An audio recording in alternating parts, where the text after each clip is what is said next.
যেভাবে রাজ্য রাজনীতি চলছে তাতে খুব তাড়াতাড়ি ধর্নায় বসে যেতে পারেন আমাদের গর্বের মুখ্যমন্ত্রী, সততার প্রতীক মমতা বন্দ্যোপাধ্যায়।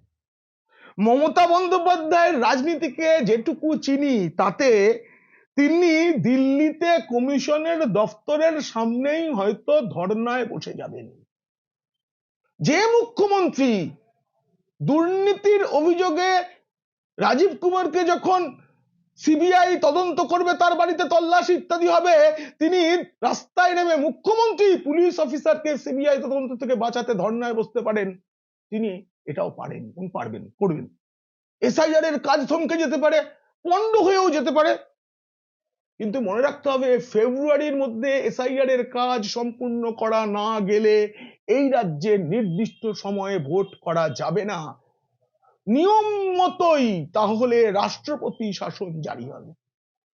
হয়ে যাক রাষ্ট্রপতি শাসন, তখন কেঁদে কেঁদে বলা যাবে মানুষের গড়া সরকার, মামাটি মানুষের যে রায় তাতে তৈরি হওয়া সরকারটা ওরা ভেঙে দিল। মানছি আমরা অনেক দুর্নীতি করেছি, চুরি করেছি, আমার সব মন্ত্রীদের সম্পত্তি বাজেয়াপ্ত হয়ে যাচ্ছে কোটি কোটি টাকার, তা বলে সরকারটা ভেঙে দেবে?